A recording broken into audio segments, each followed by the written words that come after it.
इतिहास अक्सर विजेताओं की गाथा लिखता है, लेकिन धर्म की नींव कई बार उन पराजित योद्धाओं के रक्त से लिखा जाती है जिनका बलिदान मौन रह जाता है। रामायण के उसी महासागर में एक ऐसी ही खामोश कथा दबी हुई है जो आपको भी जानना बहुत ज्यादा जरूरी है। यह कहानी है जटायु की, उस मौन रक्षक की जिसने बिना किसी अपेक्षा के धर्म के लिए अपने प्राण अर्पित कर दिए। स्कंद पुराण के अनुसार जटायु कोई साधारण पक्षी नहीं थे। वे अरुण देव के पुत्र और भगवान गरुड़ के भतीजे थे। एक दिव्य सत्ता जो युगों से पृथ्वी के रक्षक के रूप में विद्यमान थी। उन्होंने समय के अनेक चक्र देखे थे, राजाओं का उद्यपतन देखा था। वे राजा दशरथ के मित्र और राम के वनवास के मूक साक्षी थे।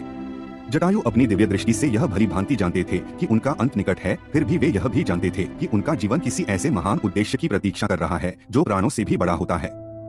और फिर वह क्षण आया जब दंडकारण्य की नीरवता माता सीता की करुण पुकार से चीर दी गई। अहंकार के रथ पर सवार रावण धर्म का अपहरण कर आकाश मार्ग से जा रहा था। वह पुकार साधारण नहीं थी बल्कि स्वयं धर्म की गुहार थी। जटायु झपकी से जागे। उनका वृद्ध शरीर था, लेकिन आत्मा आज भी एक युवा योद्धा की तरह जागृत थी। और उन्होंने उड़ान भरी, और यह पूरी तरह से जानते हुए कि यह उड़ान शायद अंतिम होगी।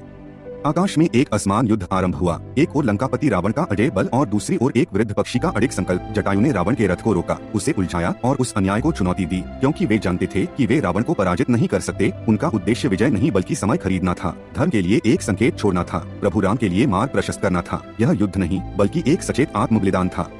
अंततः रावण ने क्रोध में चंद्रहास खड़ग उठाया। एक निर्दय प्रहार हुआ और जटायु का विशाल पंख कटकर धरती की ओर गिरने लगा। आकाश से धर्म का रक्षक गिर पड़ा। पृथ्वी पर आकर जटायु असहनीय पीड़ा में तड़प रहे थे। प्राण शरीर छोड़ना चाहते थे, लेकिन उन्होंने मृत्यु को थाम रखा क्योंकि उनका कर्तव्य अभी तक अधूरा था। यही उनकी सबसे बड़ी मूक तपस्या थी। वे केवल इसलिए जीवित थे ताकि प्रभु राम को यह बता सकें कि सीता किस दिशा में गई हैं। उनकी हर सांस अपने प्रभु के लिए एक युद्ध थी। और फिर वन में दो दिव्य चरण पड़े। राम और लक्ष्मण वहां पहुंचे। रथ से सने उस पर्वत समान पक्षी को देखकर राम का हृदय भर आया और उन्होंने स्वयं उस घायल जटायु को अपनी गोद में लिया। अंतिम शक्ति समेटकर जटायु बोले, हे राघव, रावण माता सीता को दक्षिण दिशा की ओर ले गया है। और कर्तव्य पूर्ण होते ही वह महान आत्मा राम की गोद में शांत हो गई। स्वयं भगवान राम ने उनका अंतिम संस्कार किया, वह सम्मान जो एक पुत्र अपने पिता को देता है। और यह कोई साधारण मृत्यु नहीं थी। जटायु का यह बलिदान उन्हें सीधे वैकुंठ लोक ले गया। जटायु की कथा हमें यह सिखाती है कि जब अधर्म शक्तिशाली हो तब परिणाम की चिंता किए बिना सत्य के लिए खड़े होना ही सबसे बड़ा धर्म है। आज के युवाओं के लिए यह अमूल्य सीख है कि सफलता केवल जीतने में नहीं बल्कि सही के लिए लड़ने के साहस में होती है। क्योंकि भले ही संसार आपकी हार दिखे, लेकिन धर्म के लिए दिया गया बलिदान कभी व्यर्थ नहीं जाता। क्योंकि कुछ पंख इसलिए कटते हैं ताकि धर्म उड़ान भर सके।